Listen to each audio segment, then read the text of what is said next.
बच्चों, welcome back to my channel Gyan Setu. स्वागत है आप सभी का प्रारंभ बैच के अंदर। प्रारंभ बैच के अंदर 10th क्लास मैथमेटिक्स का chapter number 5 which is arithmetic progression cover कर रहे थे। ठीक है, पिछले लेक्चर में हमने देखा था कि जनरल टर्म, nth टर्म या कहो फाइनाइट सीरीज के लिए लास्ट टर्म सब हमारे लिए सिमिलर ही थे। ठीक है, जनरल टर्म के कुछ एग्जांपल्स देखे थे, 3 वेरिएशन देखे थे पिछले लेक्चर में, कैसे हम फर्स्ट टर्म और कॉमन डिफरेंस की हेल्प से निकाल सकते कोई टर्म, पूरी सीरीज के बेसिस पे भी निकाल सकते हैं, या फिर अगर सीरीज में से कुछ गिने चुने टर्म्स दिए हों उनकी हेल्प से भी निकाल सकते हैं। ठीक है, तो आज का लेक्चर स्टार्ट करेंगे कुछ मल्टीपल रियल लाइफ एग्जांपल्स को सॉल्व करते हुए। क्लियर? सपोज मेरा पहला एग्जांपल है,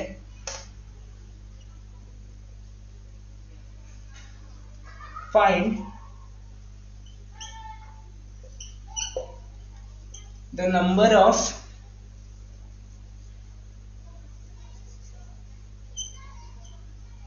find the number of चलिए find the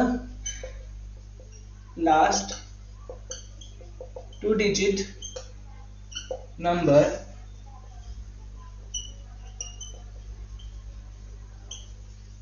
divisible by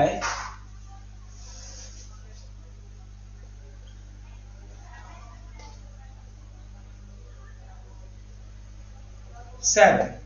ठीक है, हमें निकालना है find the last 2 digit number divisible by 7। Clear? So अब देखते कि सर ये तो एक बेसिक सा हमारे पास एग्जांपल है कि हमें लास्ट 2 डिजिट निकालना है। कुछ क्या करेंगे सर, डायरेक्टली निकाल सकते हैं।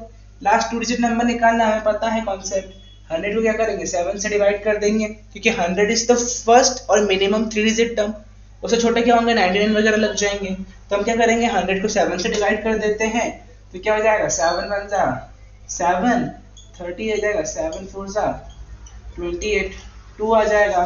इसका मतलब कि इस 14 7 जा 98, तो 98 is the last and greatest 2 digit number divisible by 7।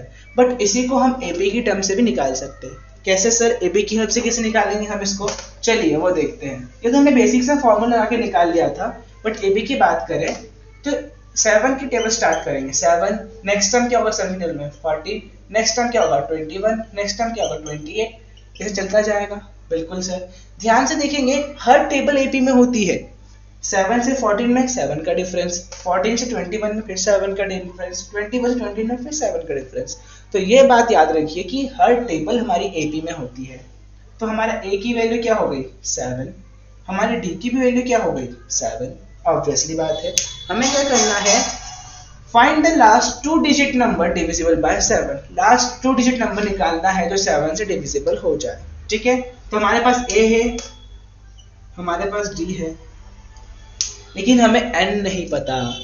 ठीक है, हमें n नहीं पता और हमें डिजिट भी निकालनी है। तो क्या करेंगे सर, सबसे पहले स्टार्ट करते हैं किससे, हम क्या करेंगे, n को खुद की मन से ले सकते हैं। a1 n की वैल्यू 1, n की वैल्यू 2, n की वैल्यू 3, ऑब्वियसली अगर टेबल बनती चली जाएगी हमारी। ठीक है, तो सिमिलरली अज्यूम करेंगे, देखिए आपको पता है अगर मैंने n की वैल्यू 11 रखी, सॉरी n की वैल्यू 10 रखी, तो क्या हो जाएगा, n बराबर 10 पे a ऑफ 10 हमारा क्या हो जाएगा 70 हो जाएगा। ऑब्वियसली बात है, 7 का टेबल का 10th नंबर का टर्म क्या होगा 70।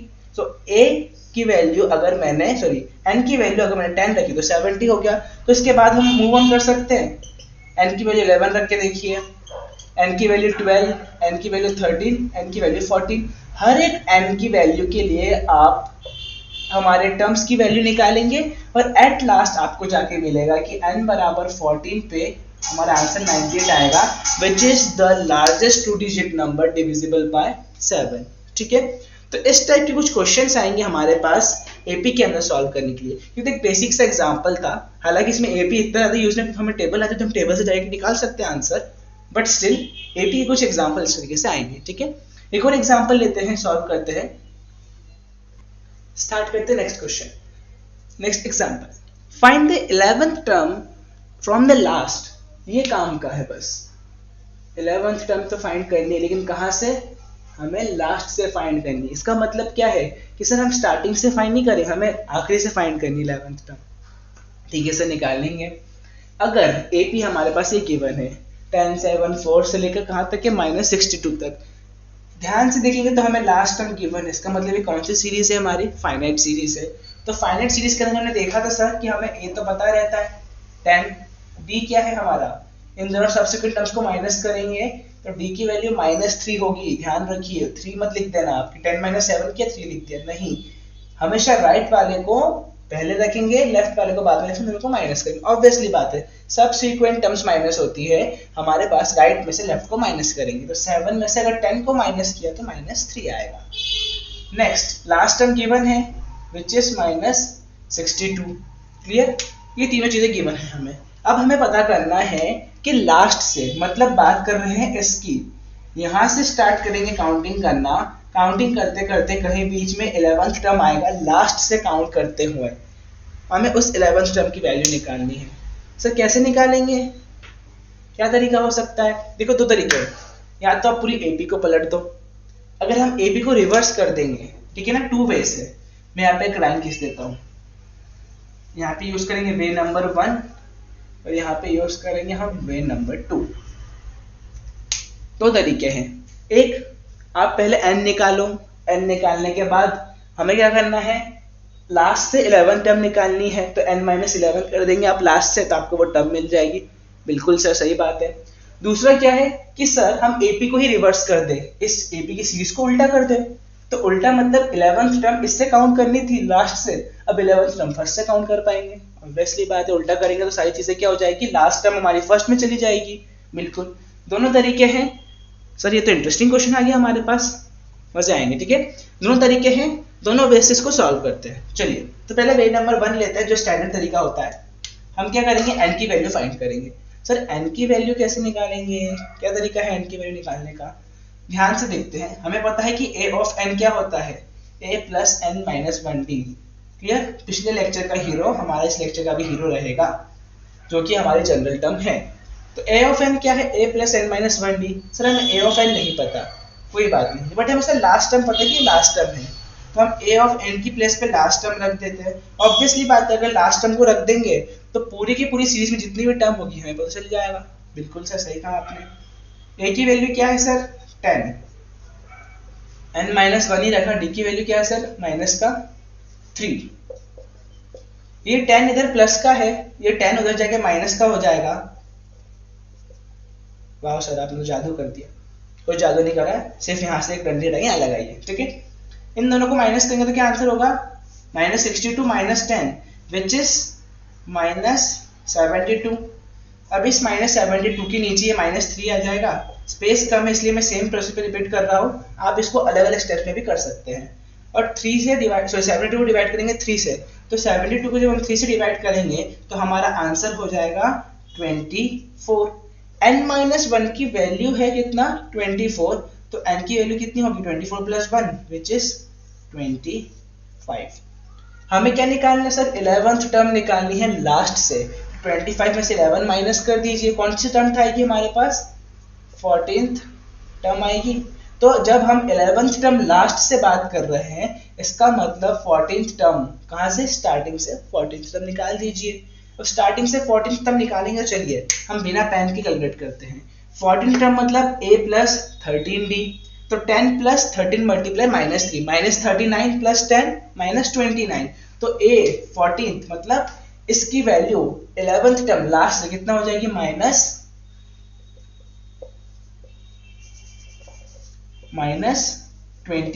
This is our answer. ये निकाला हमने वे 1 से, क्या करा, सिंपल n की वैल्यू निकाली, 11th टर्म लास्ट से पूछी थी तो 11th को ही माइनस कर दिया, तो हमें 14th टर्म निकालनी है फर्स्ट से, और हमने अपना आंसर निकाल के रखा। अब हम चेक करेंगे कि सर आपने कहा वे नंबर 2 में हम AP को क्या कर देते हैं, रिवर्स कर देते हैं। वे नंबर 2 में अगर हम AP को ही रिवर्स कर देते हैं तो क्या हमारा आंसर सेम आएगा, चेक करते हैं। अगर आपने AP को ही रिवर्स कर दिया तो देखिए D तो चेंज हो जाएगा, सब कुछ उल्टा हो जाएगा। तो पहली टर्म क्या होगी अब -62, दूसरी टर्म क्या होगी अब -59, तीसरी टर्म क्या होगी हमारी -56, और ये चलते चलते कहाँ तक जाएगी 4, मैं 7 लिख दो, 7 स्पेस कम मेरे पास, आप नीचे लिख सकते हैं, 7 10 तक चलती जाएगी। ठीक है, अब इसके कंपैरिजन में अगर आप A देखें तो क्या होगा सर, A की वैल्यू है मेरी -69, डी की वैल्यू है सर मेरी +3 -62 +3, सॉरी ये 69 नहीं है, आई थिंक 62 है, सॉरी माय मिस्टेक, 62 है, ठीक है। डी की वैल्यू क्या होगी -62 +3 -59 +3 -56। अब मुझे n निकालना है, क्लियर। अब मुझे n निकालने की जरूरत भी नहीं पड़ेगी, क्यों नहीं पड़ेगी, क्योंकि सर हमने एपी को ही रिवर्स कर दिया है, तो मुझे पता है कि मुझे a ऑफ 11 टर्म निकालनी है। मतलब क्या हो जाएगा, a ऑफ 11 मतलब a plus 10d which is equal to -62 plus 10 multiply 3 which is equal to -32 आ रहा है, ठीक है। सर ये तो हमारा कुछ उल्टा आंसर आ गया, तो a ऑफ 11 मतलब -32। अब हम चलते हैं वापस इस पे, 14th टर्म और 11th टर्म दोनों किस पे लाई करेगी सर, हमारे दोनों सेम पोजीशन पे लाई करेंगी। अगर हम स्टार्टिंग से 11th पे आएंगे तो 14 से हमें एक और आगे जाना चाहिए था। बिल्कुल सर सही कहा आपने, गलती समझ में आई आपको। पहले क्या करा आप लोगों ने, पहले में हमने ये करा था कि हमने 14th टर्म को काउंट करने के चक्कर में क्या ले लिया, एग्जैक्टली a बराबर 14 ले लिया था, बल्कि हमें क्या करना था 11th टर्म, तो 14 से एक काउंट और आगे जाएंगे तो 15th लेंगे, 15 मतलब a plus 14d which is equal to what, -32। आप इससे भी ट्राई कर सकते हैं, आप इससे भी ट्राई कर सकते हैं, सॉरी ये 14th टर्म नहीं, ये 15th टर्म होगा, ठीक है। 15th टर्म होगा लास्ट से 11th टर्म, क्योंकि 14 तक तो पहुंच गए, एक और आगे जाना है, एक और आगे जाएंगे तो 15 पे लाई करेंगे और पीछे से काउंट करेंगे तो 15 टर्म क्या होगा, पीछे से 11th हो जाएगा, तो हमारा आंसर 32 आएगा, ठीक है। इसलिए मैंने आपको दोनों वे बताए, आप दोनों से ट्राई कर सकते हैं, एंड मैं अश्योर करता हूं कि ये वाला वे ज्यादा इजी पड़ेगा आप लोगों को इससे, क्योंकि ये समझने में थोड़ा दिक्कत देता है, सर घुमा जाता है हमारा, सर पता नहीं रहता, हम इसे टर्म में काउंट नहीं करते, मिस करे से अभी हमने मिस कर दिया था, अभी हमने 14 टर्म में लिख ली थी, यहाँ पर 14 निकाल तो आंसर गलत हो जाता। But the best and safest way is क्या, एपी को ही रिवर्स करिए एंड आपका आंसर इजीली आ जाएगा, ठीक है। चलिए मूव करते हैं नेक्स्ट एग्जांपल की तरफ। सो नेक्स्ट एग्जांपल देखते हैं। नेक्स्ट एग्जांपल पे गिवन है हमारे पास एक question, in a flower bed there are 23 plants, ठीक है। एक फ्लावर बेड में 23 प्लांट्स है, कहाँ, उसके फर्स्ट रो पे, clear. 21 in the second row, second row में 21 हो गए, 19 इन द थर्ड रो में 19 हो गए। ध्यान से देखेंगे तो हमारे पास यहाँ पे एक सीरीज बनती दिख रही है।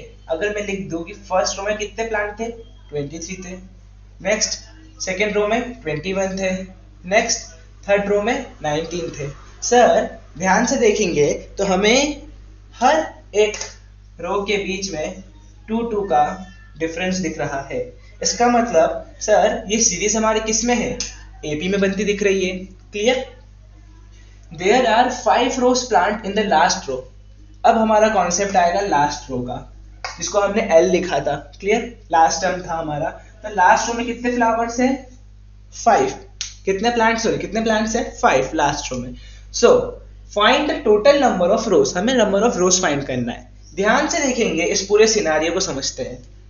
23, 21, 19 ये तो हमें स्टार्टिंग की टर्म्स मिल गई। कहां तक चल रही है हमारी एपी, 5 तक चल रही है। डिफरेंस इनके बीच में 2 का है, लेकिन 2 कैसा है सर, हर बार 2 माइनस हो रहा है। तो हमारी डी की वैल्यू क्या होगी यहाँ पे, सर हमारा डी की वैल्यू होगी -2। सर ए हो जाएगा हमारा क्या, 23, एंड सर एल हो जाएगा हमारा 5, last term, clear, last term हमारा क्या हो जाएगा 5। और हमने अभी देखा था और पिछले लेक्चर में हमने देखा था कि लास्ट टर्म को हम a ऑफ n भी लिखते थे, और जिससे हम n की वैल्यू फाइंड आउट करेंगे, और ये n क्या डिनोट करता था, हमारा लास्ट टर्म, क्लियर। वापस समझते हैं, l मतलब 5 मतलब हमारा लास्ट टर्म है ab का। इस लास्ट टर्म को हम a ऑफ n भी लिखते थे, और a ऑफ n में जो n था वो क्या डिनोट करता था हमें, कि हमारा लास्ट टर्म क्या होगा, लास्ट टर्म कौन से नंबर पे, मतलब उस पूरी एपी की सीरीज में कितने नंबर ऑफ टर्म्स हैं, ठीक है। चलिए स्टार्ट करते हैं।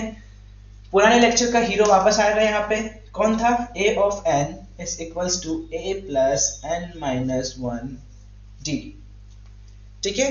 पुराने लेक्चर का हीरो हमारे पास वापस आ चुका है। नाउ अब हम देखते हैं इस फॉर्मूले में हमारे पास क्या क्या अवेलेबल है, क्लियर। हमारे पास क्या अवेलेबल है, a ऑफ n जो कि हम लिख चुके हैं 5 हो जाएगा, हमारे पास a अवेलेबल है 23 आ जाएगा, हमारे पास डी अवेलेबल है। फाइंड क्या करना है सर, इस क्वेश्चन में हमें एन फाइंड आउट करना है, ठीक है। तो मैं एक काम करता हूँ, मैं इस ऊपर वाले सिनेरियो को रफ कर देता हूँ। आई होप आपको सिनेरियो समझ में आ गया होगा। मुझे सॉल्व करने के लिए थोड़ी सी स्पेस चाहिए, क्लियर। तो हमने देखा कि हमारे पास इस क्वेश्चन में डी की वैल्यू -2 है, ए की वैल्यू 23 है एंड एल की वैल्यू 5 है, जिसको हम क्या लिख सकते थे, ए ऑफ एन भी लिख रहे थे, क्लियर। फॉर्मूला लगाते हैं हम। फॉर्मूला क्या था, A of N equals to A plus N minus 1 D. ये फॉर्मूला आपको याद रखना है, इसको रट लें, घोट लेते हैं और पी लेते हैं, ठीक है, क्योंकि ये हमें पूरी की पूरी एपी में सारी जगह पर काम आना है, क्लियर। चलिए, ए ऑफ एन रखा हमने 5, डन, सिंपल। ए की वैल्यू क्या है सर हमारे पास 23, उसको भी रख दिया, प्लस सर एन तो निकालना है, एन तो पता ही नहीं कितनी नंबर ऑफ रो से, वही निकालना है। डी की वैल्यू क्या है हमारे पास -2, क्लियर। चलिए, ये टर्म इधर किसका है, प्लस का है, ये टर्म इधर किसका है, प्लस का है, ये टर्म इधर किसका हो जाएगा, माइनस का हो जाएगा। तो 5 - 23 इक्वल्स टू n - 1 -2। 5 - 23 कितना होगा सर, इट्स -18। यहाँ पे -2 मल्टीप्लाई n - 1 है, तो ये माइनस माइनस प्लस हो जाएगा, क्लियर। अब क्या करेंगे, नेक्स्ट हमारे पास क्या मिला हमें, 18 इक्वल्स टू 2 ऑफ n - 1। तो 2 यहाँ पे आ जाएगा डिवाइड में, बराबर n - 1, तो 9 + 1 equals to n। So n की वैल्यू कितनी होगी हमारे पास 10। तो there are total 10 number of rows, clear. आप पुट करके भी देख सकते हैं, अगर आप यहाँ पे 10 डालेंगे, हमारे पास क्या 23 + 10 - 1 इंटू डी, तो 23 + 9 इंटू -2, तो 23 - 18 5। आप इससे आंसर भी चेक कर सकते हैं कि हमने जो n की वैल्यू निकाली है वो हमारी सही है या नहीं, ठीक है। सो हमने एक बार एग्जांपल देख लिया, अब स्टार्ट करने वाले हैं हम नई एक्सरसाइज, क्लियर। सो स्टार्ट करते हैं एक्सरसाइज 5.2। इस एक्सरसाइज के अंदर अभी तक हमने जितने भी कॉन्सेप्ट कवर किए हैं, चाहे वो हमारा फर्स्ट टर्म हो, चाहे वो हमारा कॉमन डिफरेंस हो, लास्ट टर्म हो, एपी की सीरीज फाइनाइट हो, इनफाइनाइट हो, nth टर्म हो, n हो, ठीक है, सारे के सारे कॉन्सेप्ट, सारे के सारे टॉपिक्स इस एक्सरसाइज में यूज होने वाले हैं। जिन्होंने अभी तक उनको कवर नहीं किया है या फिर कुछ अभी भी इश्यूज है, वो जाके प्रीवियस लेक्चर देख सकते हैं। डिस्क्रिप्शन बॉक्स में प्लेलिस्ट की लिंक डली हुई है, आप वहां से सारे के सारे लेक्चर्स स्क्रॉल थ्रू कर सकते हैं, देन आप वापस से लेक्चर पे जंप करके क्वेश्चंस को सॉल्व कर पाएंगे, ठीक है। सो स्टार्ट करते हैं एक्सरसाइज 5.2। हमारा फर्स्ट क्वेश्चन है, fill the table with appropriate values, ठीक है। इन एप्रोप्रिएट वैल्यूज की हेल्प से हमें टेबल को फिल करना है। टेबल में हमारे पास 4 कॉलम्स है। फर्स्ट कॉलम क्या डिनोट कर रहा है, ए, जिसको हम क्या कहेंगे, हमारा first term of AP. D हमें पता है कॉमन डिफरेंस होता है। N are the number of terms and A of N generally क्या होगा, जब हमारे पास नंबर ऑफ टर्म्स गिवन होते हैं तो ए ऑफ एन क्या बन जाता है, हमारा लास्ट टर्म, क्लियर। ये हम पिछले एग्जांपल्स में भी डिस्कस कर चुके हैं कि 2 टाइप की सीरीज होती है, एक फाइनाइट, एक इनफाइनाइट। फाइनाइट में हमारे पास नंबर ऑफ टर्म्स फिक्स होंगे, तो लास्ट नंबर हमारा क्या हो जाएगा, लास्ट टर्म, क्लियर। चलिए स्टार्ट करते हैं। ए की वैल्यू 7 है, डी की वैल्यू 3 है, एन की वैल्यू 8 है। आपको पता है कि जब भी आपके पास ये चारों की चारों वैल्यूज आए तो हमें कौन सा फॉर्मूला लगाना है, A of N plus A into A of N equals to A plus N minus 1 into D, clear. तो ये हमारा हीरो है पूरी एक्सरसाइज का। कहीं पे कोई भी क्वेश्चन अटक रहा हो, हमें किसका यूज करना है, सिर्फ इस फॉर्मूले का यूज करना है और हमारे सारे के सारे क्वेश्चन सॉल्व हो जाएंगे, ठीक है, क्लियर। क्योंकि इसमें 4 वैल्यूज है, A of N, A, N, D, ठीक है। चलिए फर्स्ट में रखते हैं। तो फर्स्ट में क्या है, हमें ए ऑफ एन की वैल्यू निकालनी है। तो 7 यहाँ पर आ जाएगा, 3 यहाँ पर आ जाएगा, 8 माइनस 1 7, 7 3 21, 21 प्लस 7 कितना हो जाएगा, 28। तो फर्स्ट का आंसर क्या हो जाएगा, 28। अब चाहे तो वापस चेक कर सकते हैं, ठीक है। 7 में कॉमन डिफरेंस 3 का है, तो फर्स्ट टर्म क्या हो जाएगा, उसके बाद क्या आएगा, 7 के बाद 10, 10 के बाद 13, 13 के बाद 16, 16 के बाद 19, देन 19 के बाद 22, 22 के बाद 25 एंड देन 28, क्लियर। नेक्स्ट पे चलते हैं। नेक्स्ट में हमारे पास ए गिवन है 18, n गिवन है 10 माइनस 1 9, a ऑफ n क्या है 0। क्लियर। तो हमारा d कितना होगा? इस क्वेश्चन को आप ध्यान से देखेंगे तो आपको क्या दिख रहा है कि 18 10 इटरेशन, 10 एडिशन मतलब 10 नंबर 10 टर्म्स के बाद 0 हो जाएगा। इसका मतलब कुछ नेगेटिव भी आने वाला है। जब भी हमारा पॉजिटिव से फाइनल टर्म 0 की तरफ जा रहा है तो कुछ नेगेटिव आना होगा। क्लियर। और जब आप इसमें फॉर्मूला पुट करेंगे तो आपका आंसर क्या आएगा? d की वैल्यू होगी -2, क्योंकि 18 से आप एक बार टर्म नीचे जाइए तो 18 माइनस 2 16, फिर नीचे जाइए 14, फिर 12 10, फिर 8, फिर 6, ऐसे चलती जाएगी सीरीज आपकी।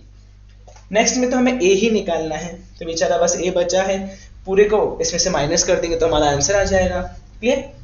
तो ये -3 है, ऑब्वियसली बात है d -3 तो जगह प्लस का हो जाएगा। ये -5 बचा है तो -5 प्लस 3 मल्टीप्लाई 17, 17 3 51, तो -5 प्लस 51 इज व्हाट 46। क्लियर। अब आप ऑब्जर्वेशन से भी कैलकुलेशन कर सकते हैं। वापस चलते इस पे, हमने क्या करा, a को वही का वही रखा, हमें पता है ये पूरी की पूरी टर्म इधर आके माइनस की हो जाएगी। क्लियर। a ऑफ n क्या था? माइनस का 5 था, d -3 था तो d इधर आके प्लस का हो जाता, तो -5 प्लस 3 मल्टीप्लाई 17, 7 is 51, तो -5 plus 51 equals to what 46। Next sir, next decimal value है तो बिल्कुल नहीं डरना है हमें, सिंपल वही रख देंगे। 3.6 यहाँ आ जाएगा, -18.9 यहाँ आएगा, 2.5 यहाँ आएगा, एंड -1 की वैल्यू निकालनी है आपको। जैसे ही आप इन दोनों टर्म्स को क्या करेंगे, ऐड करेंगे, तो आपका आंसर क्या आ जाएगा 22.5। ठीक है। और 22.5 को डिवाइड करेंगे 2.5 से तो हमारा टर्म क्या हो जाएगा, इस केस के लिए क्या है हमारे पास 22.5 डिवाइडेड बाय 2.5। क्लियर। तो 25 में जब हम किस नंबर का मल्टीप्लाई करें कि हमारा आंसर कितना आना चाहिए 22.5। क्लियर। तो 2.5 में 9 का मल्टीप्लाई करता है कितना है 22.5 आ जाएगा ऑब्वियसली सर, यहाँ पे जाएगा 9। तो 9 किसके बराबर होगा, 9 होगा n-1 के बराबर। ठीक है। तो n-1 बराबर 9 है तो n की एक्चुअल वैल्यू कितनी होगी 10। क्लियर। नेक्स्ट पे चलते हैं। नेक्स्ट वाले को आप देख के ही बता सकते हैं सर, जब भी हमारा कॉमन डिफरेंस 0 हो जाता है, हमारी AB में जितनी भी सीरीज हो, जितनी भी टर्म हो, जितने नंबर तक जा रही हो, सारे की सारी टर्म्स क्या होंगी, सेम होंगी, क्योंकि 0 है हमारा कॉमन डिफरेंस। 0 मतलब ना कोई चेंज ना कुछ डेविएशन। तो 3.5 था तो इस AB की सारी सीरीज क्या हो जाएगी 3.5 हो जाएगी, क्योंकि 0 है हमारा कॉमन डिफरेंस है। क्लियर। तो फर्स्ट क्वेश्चन बहुत इजी था, बहुत बेसिक लेवल पे था। ठीक है। चलिए मूव करते हैं नेक्स्ट क्वेश्चन की तरफ। चलिए मूव करते हैं सेकंड क्वेश्चन की तरफ। सेकंड क्वेश्चन में क्या है, एमसीक्यू देके रखा है, choose the correct choice in the following. हम ऑप्शंस नहीं लिखते, हमें पता है हमें क्वेश्चन को सॉल्व करना है। ठीक है। तो क्वेश्चन को सॉल्व करने में फोकस करते हैं, ऑप्शन लिखे कोई फायदा नहीं है, जो हमारा आंसर आएगा that is the correct option. ठीक है। क्या पूछा है हमसे, सर इस क्वेश्चन में गिवन है 13th टर्म ऑफ एपी, हमें एपी की सीरीज गिवन है। क्लियर। सर एपी की सीरीज क्या गिवन है हमें 10 7 4 चलती जा रही है, हमें 30th टर्म निकालनी है। तो जब भी हमारे पास सीरीज गिवन हो हम क्या करते हैं सर, सबसे पहले हम उसका ए लिख देते हैं जो इस केस में 10 होगा, हम डी निकाल लेते हैं। डी कैसे निकालते हैं सर, राइट वाली टर्म को लेफ्ट से माइनस कर देंगे, राइट टर्म पहले लेफ्ट टर्म नीचे, तो क्या आंसर आएगा -3 आ जाएगा। कॉमन डिफरेंस भी आ गया सर हमारा। नाउ अब हमें क्या करना है 30th टर्म निकालनी है। 30th टर्म का मतलब क्या होता है हमारे लिए a of 30, और a of 30 जब भी आएगा मतलब किसकी बात चल रही है सर, अब तो हमें याद हो गया a of 30 मतलब a plus 29d हो जाएगा। क्लियर। क्योंकि हमें पता है कि फॉर्मूला क्या है, a plus 30 minus 1d हमेशा क्या होगा n से कम हो जाएगा, तो हम डायरेक्ट लिख सकते हैं a of 30 is what a plus 29d। Clear. बस फॉर्मूला रखा है, उसमें वैल्यू से पुट करनी है हमें। a की वैल्यू 10, 29 मल्टीप्लाई d की वैल्यू -3, तो 10 माइनस 3 9 27, 3 6 2 8 -87, तो what is our answer -77। a of 30 कितना हो जाएगा हमारा -77, and that is our correct option given in the book. ठीक है। क्लियर। सो ये हो गया हमारा क्वेश्चन नंबर सेकंड का फर्स्ट पार्ट। मूव करते हैं सेकंड पार्ट की तरफ। चलिए स्टार्ट करते सेकंड पार्ट को। सेकंड पार्ट में सिमिलर सेम टाइप का क्वेश्चन है, हमें क्या निकालना है, 11th टर्म निकालना है एंड हमें ये एपी गिवन है। क्लियर, तो निकाल देते हैं। अब एपी गिवन है मेरे पास, सबसे पहले मैं ए लिख दूंगा, ए हमारे यहाँ -3 हो जाएगा सर। अब हमें डी निकालना है, डी कैसे निकालेंगे सर, डी के लिए क्या करेंगे, -1/2 से माइनस ऑफ -3 करेंगे। ऑब्वियसली बात है, this is our right term minus left term, ठीक है। माइनस माइनस प्लस हो जाएगा, तो -1/2 + 3, -1/2 + 3 का मतलब हो जाएगा हमारे पास 5/2। क्लियर, ऑब्वियसली बात है, 3 में से आधा जाएगा तो 2.5 बचेगा, 2.5। क्लियर, तो डी की वैल्यू हमारे पास क्या हो गई, 5/2। 11th term means what sir, a of 11 sir और इजी है, क्या हो जाएगा a + 10d, क्योंकि 11 से एक कम n - 1d। Clear, a + 10d हो जाएगा। a की वैल्यू क्या है सर मेरे पास, -3 प्लस 10 × 5/2, 2 से 10 गया, क्या बचा यहाँ पे सर, 5 बचा, 5 5 जा 25, तो -3 + 25, minus of 3 plus 25 which is equals to 22, and that is our answer for the particular question. a of 11 कितना आ जाएगा, 22 आ जाएगा। क्लियर, हमने बेसिक तरीके से क्वेश्चन को सॉल्व करा, क्योंकि हमारे पास हमारा बेसिक फॉर्मूला है क्या, a of n is equals to a plus n minus 1d।